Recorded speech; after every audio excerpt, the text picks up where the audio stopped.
about the food. There's a doctor named, well, I better not say the name of the doctor. But she had a show on one of the public broadcasting stations. She's a specialist with the female reproductive system. And she's Caucasian. Well, you can tell on it. Cindy Ann Northrup. How's that? The first thing I saw her say, I was going through the channel, she was talking about nutrition.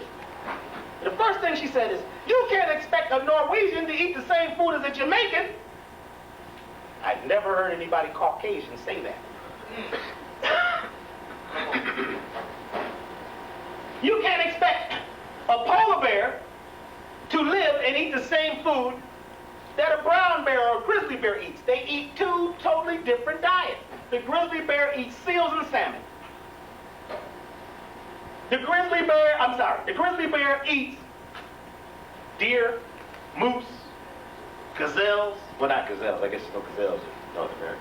There might be, though. They might have got away from the zoo and crossbred. You never know. The polar bear only eats seals and salmon. And if they switch diets, they die. But somebody said that black people would be healthy eating the same food as Europeans. But even in the Genome Project, they tell you that a black person's genes are different than a Caucasian person's genes. But we're supposed to eat the same food. This is why black people are #1 in cancer. #1 in diabetes. Now, when I say black people, I'm talking about black Americans. Not black people all over the world, black Americans. Because, see, black Americans are basically rich. Even though some of you think you're poor, you need to travel a little bit. When you come home, you will say, wow, you won't believe it. That's right. I mean, there's people living right now in conditions that you couldn't even fathom it. You've gotten so used to your toilet and your refrigerator, water coming out of your tap. Some of y'all go crazy when they cut something off. And come on, electricity, oh my God, what am I going to do? Burn some candles. There's places where they don't even have candles. So because you're making all this money, and you got brand new cars and credit cards, you can buy anything you want. So you get happy. You go in the store, you don't read nothing. You just eat it. Some of you eat before you even get out of the store. I see some of you in the store in your grocery cart, got cookies and different things you're eating on the way up. I saw a lady the other day, she took one box of cookies she had eaten and threw it down, went and got another one before she got to the cash register. She was eating. She was in the garden of eating. And I'm going to tell you something. No, I won't even say that. She had 2 carriages. 2 carriages. 2, and then the dog food that was on the bottom of the carriage was the healthiest thing in her cart. Come on. The dog food's got a lot of minerals in it. They got good stuff for dogs and cats. In fact, next time I get sick, if I have to go to the hospital, I'm saying, take me to a dog and a cat hospital.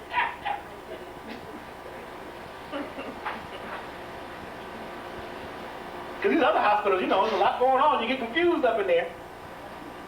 I was back home with my cousin who went in the hospital to get his hernia operated on. Well, the doctor decides he don't feel like going to work today. He's going to play a little golf.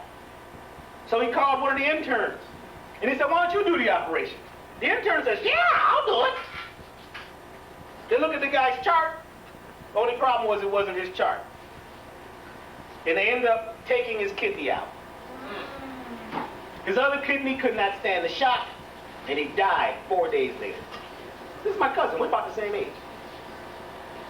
In fact, when I was back home, there was 150 doctors they showed on the news who were all being arrested for practicing without licenses, for lying to patients, to doing all kind of unscrupulous things in the hospital and in their practice, being on drugs. They're right there in the cabinet. You're up all night doing a 16-hour or 24-hour brain operation. You need something to keep you up. Okay. Where were we? Nurse, take over. You get a lot of help from from a nurse. So talk to the nurse. Get to know the nurse really well. Now, I have no problem with physicians. My problem is that their egos have taken them out of the natural ecological niche of life. And they don't respect the ancient knowledge of healers, shamans, priests and priestesses, spiritual people on this planet that have been here practicing successfully for millions of years. My grandmother knew more about health than my own doctor knew. Because my grandmother looked right at me and said, boy, something ain't right. I think you got worms. Doctor didn't say nothing about worms. Had me naked every day for a month. Needles, prodding, cutting, slicing. Never mentioned the word worms. They never said anything about castor oil, like my grandmother said. They never said anything like, you need to take a tablespoon of olive oil every day to get the essential fatty acids. Never mentioned that. They never even asked me what did I eat. And they need to ask you what you ate before you came to take these tests. Because your body reacts based on what you eat. Drink a cup of coffee and go get your blood pressure checked. Do you think that's going to change the test? Maybe, maybe not. But they need to ask you, what did you eat today and what did you eat yesterday? What have you been eating lately? You have a heart problem. What have you been eating? If you tell a guy, I eat nothing but lamb, pork chops, hot dogs, hamburgers, and I love sugar. At that point, the doctor should be able to write that down, call a nutritionalist in. Get a nutritionist in here. Look at your genetics and say, okay, you're a black person, or you're an Asian person, or you're a Caucasian, and we're going to put together a diet accordingly. Are you following what I'm saying? Yes. You have got to think for yourself. Don't let nobody tell you nothing without you doing some research. You do it. The doctor tells you he's got to give you this drug. You ask the doctor, would you take it? Well, I'm not sick. No, if you take it, I'll take it. Hey, doc, before you cut me, I got one thing I want you to write into the contract. That you're going to do the same operation at the same time. We're going to cut you too. My number one client seems like lately are doctors and nurses. They come to me undercover. You know, Dr. B, can you help me get rid of my parasites? Aren't you a doctor up at such and such? St. Memorial Hospital? The names of these hospitals kill me too. Mount St. such and such Sinai. Think, listen to the names. Martin Luther King Memorial. Now where did you get the word hospital from? From the word hospice. Where'd that word come from? We do a little research and there was these people called the Hospitallers, Knights of the Hospitallers, St. John's and the Knights of the Hospitallers. Well, what did they do? They would sneak into your dwelling, leave a rose on your bed or on your doorstep, and that night or the next day somebody was going to die. They were a secret organization that would do covert operations for the person in charge. So the Knights of the Hospitallers based everything on killing. Now you go to the hospital. You know they got terrible diseases and their strep is off the hook. They've got so much strep. Strep is a terrible thing. You hear about strep throat. But they got super strep.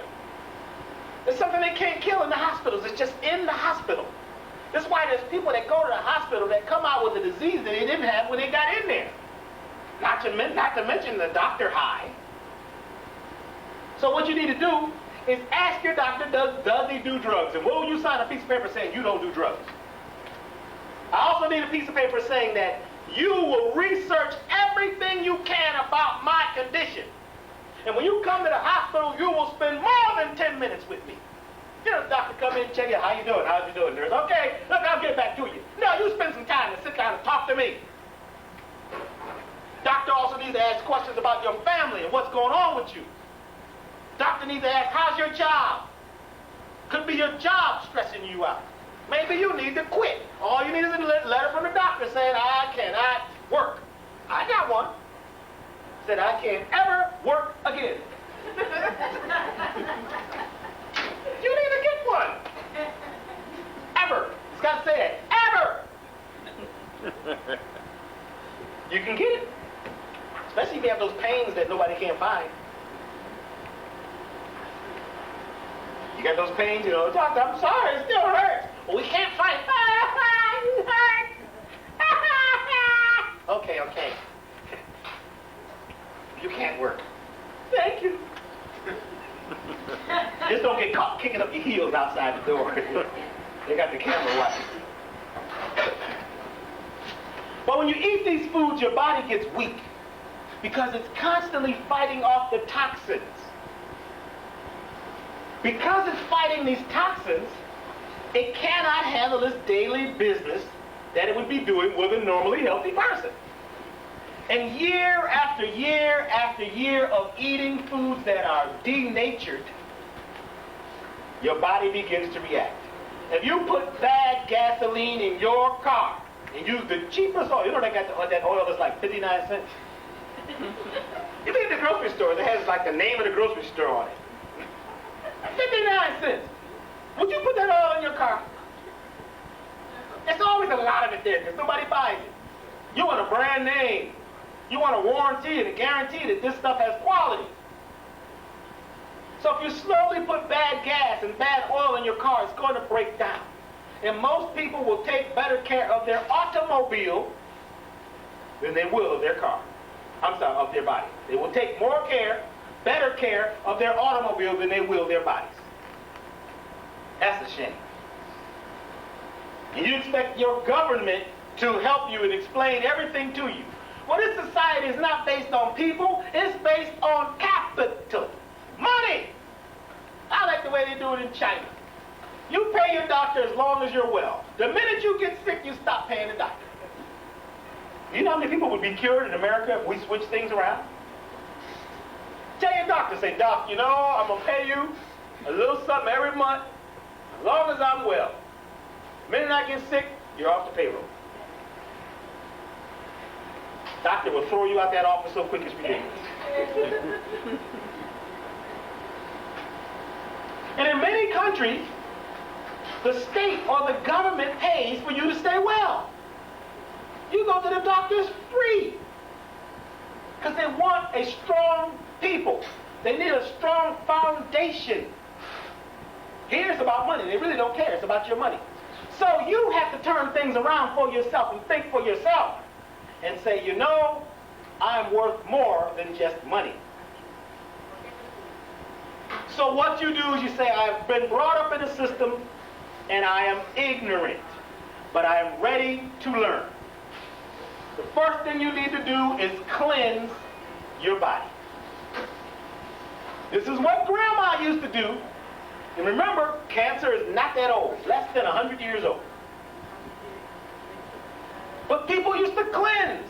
My grandparents would do a cleanse on Friday and drink all this terrible tasting stuff, because I had to do it too.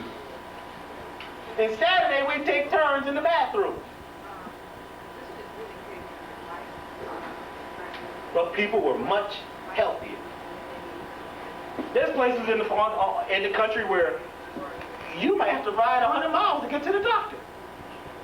There's places in the world where you might have to ride 500 miles or walk, take a 500-mile hike to the doctor. So what do? You find out the plants in your environment that are medicinal plants. There's healing plants. You don't think the Creator would drop you off here and not give you medicine? The plants are for the healing of the nations.